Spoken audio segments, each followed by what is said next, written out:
اعوذ باللہ من الشیطان الرجیم بسم اللہ الرحمن الرحیم الحمدللہ رب العالمین ثم الصلاۃ والسلام سیدنا و نبینا و مولانا بالقاسم محمد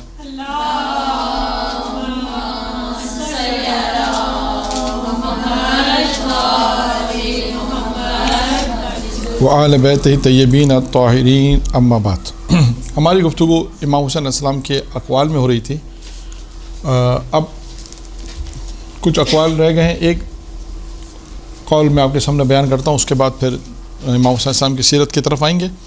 ایک قول امام حسین علیہ السلام فرماتے ہیں دنیا اور آخرت کی خیر، جو پہلے بھی ایک موضوع آیا تھا، امیر المومنین کی ایک روایت بیان کی تھی دنیا اور آخرت کی خیر۔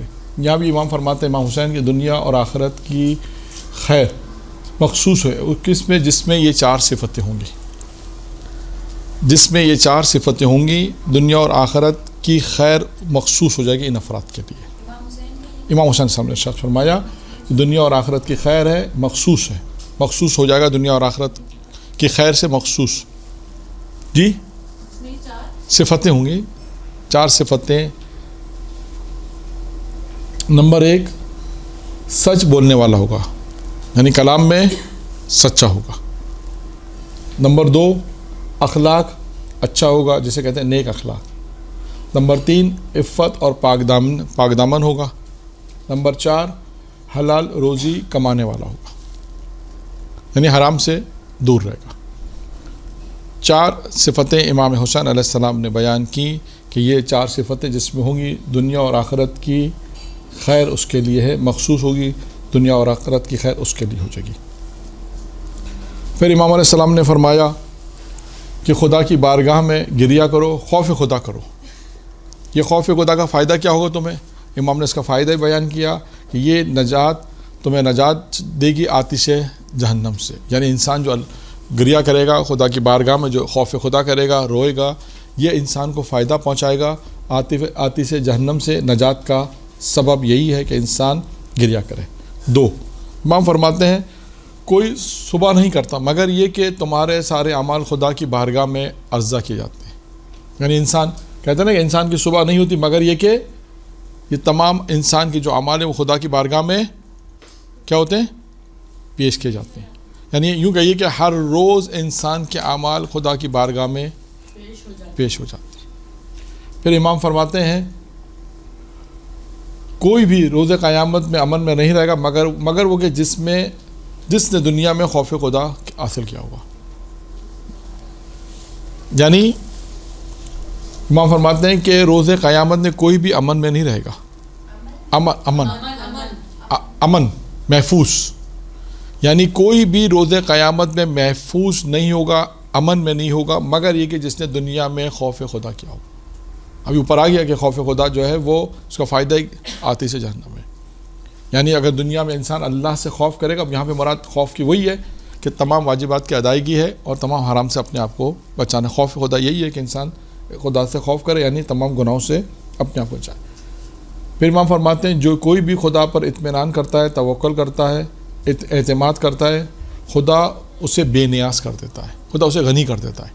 جو شخص بھی خدا پر توکل کرتا ہے، بھروسہ کرتا ہے، اعتماد کرتا ہے، خدا اسے بے نیاز کر دیتا ہے، یعنی غنی کر دیتا ہے۔ پھر امام علیہ السلام نے ارشاد فرمایا جو کوئی بھی خدا کی عبادت ایسے کرے جیسے کرنے کا حق ہے، خدا اس کی آرزوؤں سے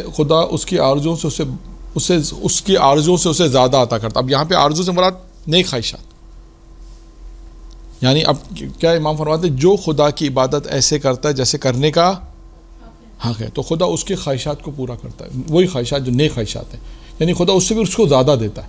یعنی وہ جو آرزو کرتا ہے، یہاں پہ مراد وہ آرزو نہیں ہے، یہاں پہ مراد یہ کہ جو انسان نیک آرزو کرتا ہے، بعض اوقات نیک آرزو انسان نہیں پہنچ سکتا، بہت سی چیزیں ہوتی ہیں۔ اب مثال ہے انسان کو زیارت پہ جانا ہے، نیک آرزو ہے، حج کرنا ہے، نیک آرزو ہے نا، لیکن انسان کے پیسے نہیں ہے۔ لیکن اگر انسان نے اللہ کی عبادت ایسے کی جیسے عبادت کرنے کا حق تھا تو امام فرماتے ہیں کہ خداوند متعال پھر اس کو اس کی آرزوؤں کو اس سے زیادہ، یہ آرزو یعنی وہ زیارت پہ جانا چاہتا ہے تو امام اس کو عطا کرے، خدا اس کو عطا کرے گا۔ ایسے اسباب فراہم کر دے گا وہ زیارت پہ جائے، ایسے اسباب فراہم کرے گا کہ وہ حج ادا کر سکے، یعنی خدا اس کی آرزوؤں کو اس سے زیادہ عطا کرے گا۔ اور اس کے لیے کافی ہو جائے گا.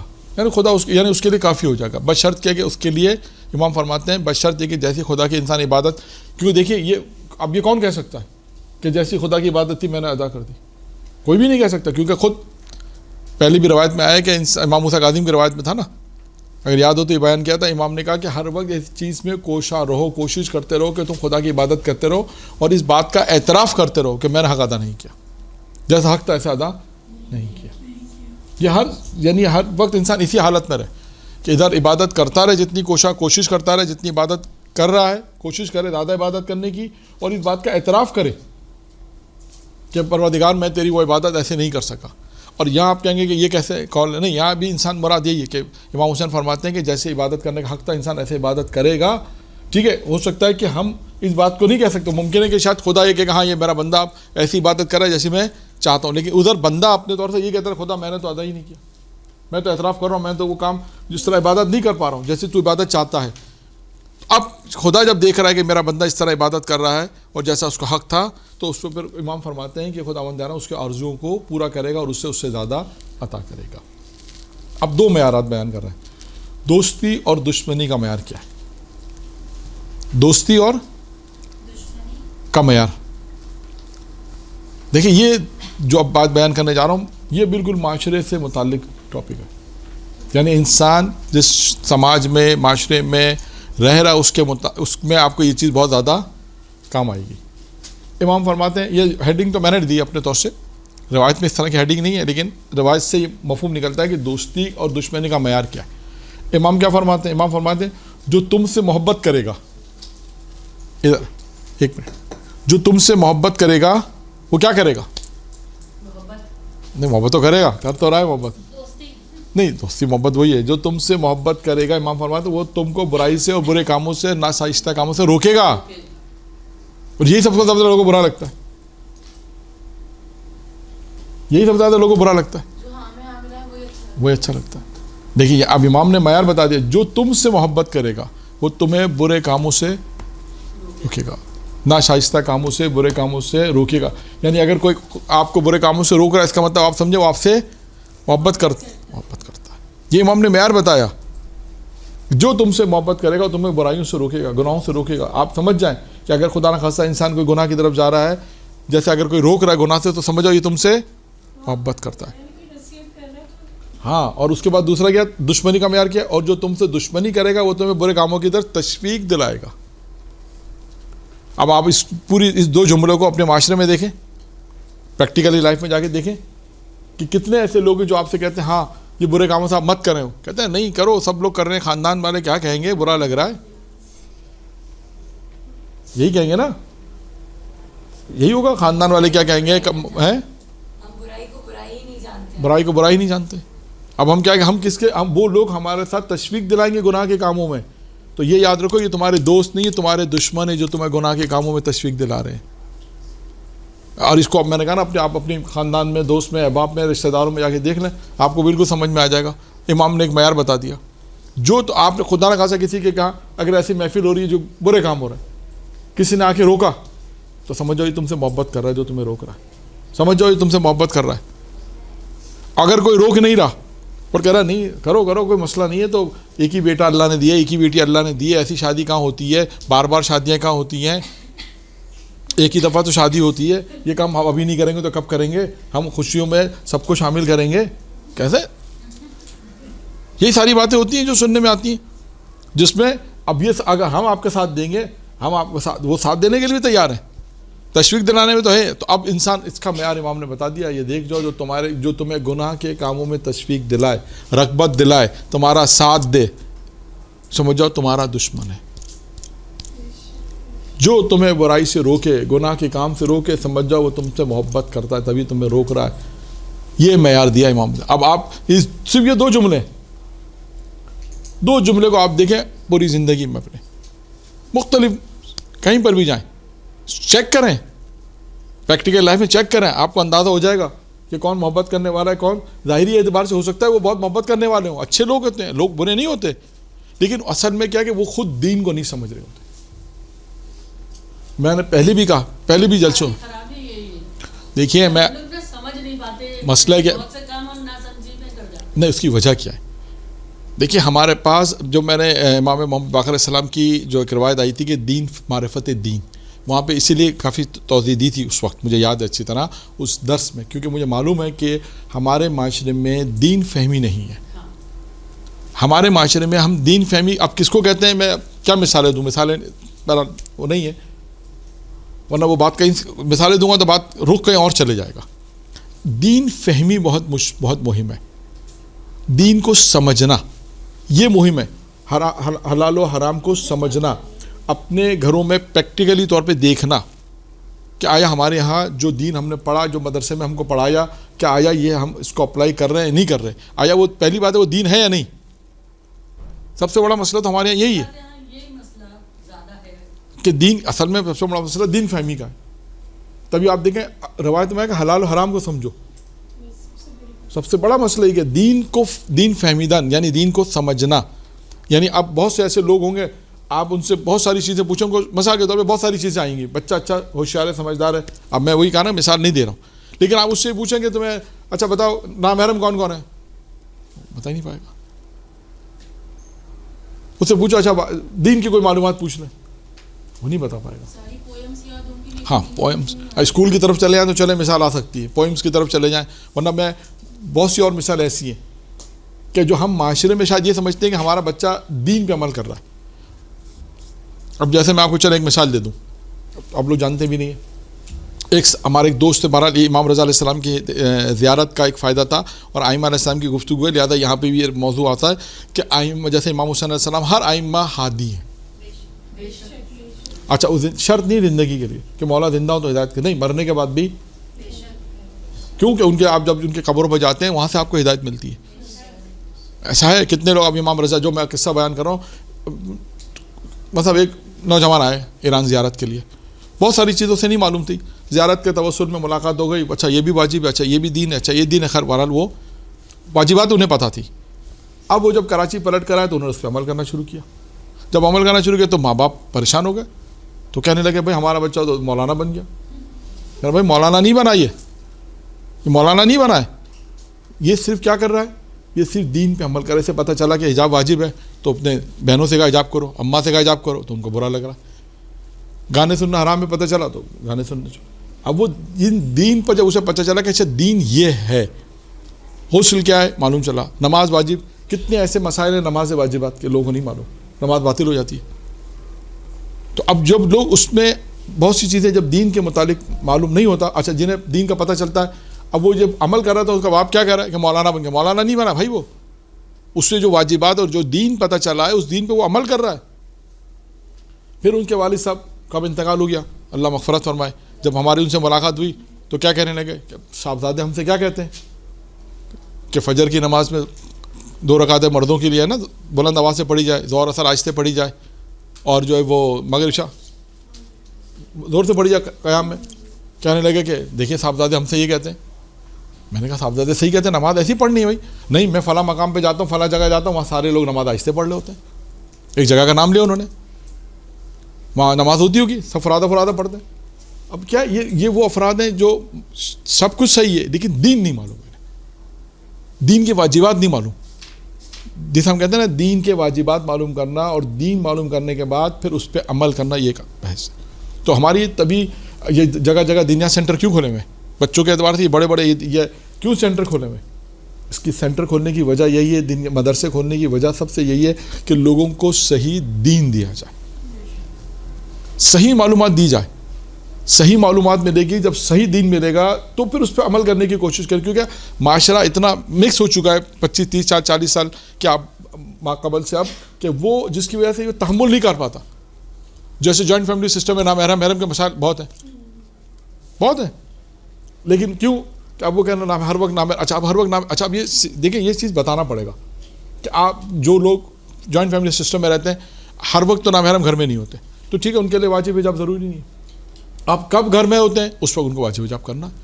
اب یوں کیا کہتے ہیں یہ تو دین سخت ہے. دین سخت نہیں ہے، ہم نے اپنے سسٹم کو ایسا بنا لیا کہ ہم اب اس طرح رہتے ہیں، جس کی بنا پر ہم کو جو خواتین کو بالآخر جب گھر میں دیور ہوں گے تو حجاب کرنا پڑے گا، واجب حجاب کرنا ہی پڑے گا، چاہے وہ اب ان کی مجبوری. اب وہ واجب حجاب کتنا ہے وہ معلوم کر لیں، وہ آسان ہے. آج کل کی چیزیں اتنی یعنی پہننے میں اتنا آسان ہو گئے ہیں کہ اب شاید اتنا مشکل نہیں ہوتا واجب حجاب کرنا، لیکن کیونکہ پتہ نہیں ہے کہ اچھا ان سے بھی یہ بھی نامحرم ہے. اب سب سے بڑا مسئلہ تو یہ پتہ ہو کہ اچھا یہ نامحرم ہے، یہ بھی نہیں معلوم کہ اچھا یہ نامحرم ہے. پہلے تو دین فہمی اسی کو کہتے ہیں کہ پہلا یہ پتہ ہو کہ اچھا ان سے پردہ کرنا ہے. جیسے پہلے کیا تھا، پہلے آپ دیکھیں ہم نے جو سنا ہے، پہلے بتاتے تھے کہ خواتین سسر سے پردہ کرتی تھی، دیور سے پردہ نہیں کرتی تھی، دیور و جیٹھ سے. جبکہ اسلام بالکل برعکس ہے، سسر سے پردہ واجب نہیں ہے، دیر و جیور سے پردہ واجب. پرانا سسٹم چلتا ہوا آ رہا ہے، اس میں یہی تھا. تو مسئلہ یہی کہ اب وہ جو پرانی چیز چلتی بھی آ رہی ہے. اچھا آپ کسی کو بیان کر کہتے ہیں کہ ہمارا ماں باپ غلط کرتے تھے، اب کیا بتائیں ان کو، کہتے ہیں ہاں بھائی غلط کرتے تو یہ بھی ایک مشکل ہے. تو بہت چیزیں تھیں ایسی کہ جو شریعت کے مطابق نہیں تھی، لیکن ایک سسٹم چلتا ہوا رہا. لیکن جب شریعت نے آ کے یہ دنیا سینٹر بنے، مدرسے بنے، انہوں نے آ کے بتایا دیکھو دین کیا ہے، واجبات کیا ہیں، اسلام کیا ہے. اس کے بعد پھر آپ آہستہ آہستہ آپ دیکھیں اس وقت پھر اس زندگی کو بہتر بنانے کے لیے یہ سب ساری چیزیں کہ حرام و حلال کا پتہ چلے. پھر دیکھیں عمل ایک ٹھیک ہے شروع میں ہو سکتا ہے کہ ایک جوائنٹ فیملی سسٹم میں حجاب کرنا ایک مشکل کام ہوگا، لیکن ہر وقت نہیں ہوگا. آپ دیکھیں ہر وقت نہیں ہوگا. ہو سکتا ہے لاک ڈاؤن میں زیادہ مشکلات آ جائیں، وہ الگ مسئلہ ہے کہ سارا دن گھر میں وہ الگ مسئلہ ہے. لیکن عموماً ایسا نہیں ہے. عموماً کیا کہ دیور جو جاب پہ جا رہے ہیں، اسکول جا رہے ہیں، ٹھیک ہے وہ حجاب کریں گے، اس کو واجب حجاب تو انہیں کرنا ہے. اپنا اسکارف پہن لیا، مکھنا پہن لیا، اس کے بعد جو چیز جہاں یہاں تک جو آستینے پہن کے اس کا سے بات بھی کر سکتے ہیں، حرج نہیں، اور زندگی گزار سکتے ہیں. لیکن وہی والی بات ہے کہ کتنا معلومات، دین کی معلومات ہونی چاہیے. یہ چھوٹی بات ہے، مطلب اس قسم کی باتیں، اور جو جیسے ہو سکتا ہے یہ آپ کی چھوٹی بات ہے، لیکن اسلام کی نگاہ میں بڑی بات ہے. کتنے ایسی فیملیز ہیں جہاں جو ابھی میں بہت سی ایسی مطلب ہیں جن سے کلاسیں وغیرہ ہوتی ہیں، تو ان میں یہ پتہ چلتا ہے کہ اب جس سے کسی نے کہا کہ مولانا ہم وضو کرتے ہیں، جب گھر میں نامحرم آ جاتے ہیں وضو ٹوٹ جاتا ہے. نامحرم کے وضو نہیں ٹوٹتا. اب یہ ہے بہت چھوٹی سی، اور کون کہہ رہا ہے؟ وہ جو دین کی معلومات نے سیکھنے والی ہیں، لیکن کیا انہیں پتہ نہیں ہے کہ اچھا اس سے نامحرم کو وضو ٹوٹنے سے کوئی نامحرم کا کوئی تعلق نہیں. تو خیر بات کافی کیونکہ وہ باہر نکل گئی ہماری، لیکن مسئلہ سارا یہی ہے کہ دین فہمی یہی ہے کہ جو چیزیں اگر نہیں معلوم تو وہ پوچھیں، پھر اس پہ عمل، جب تک عمل کریں گے تو معاشرہ اچھا ہوگا.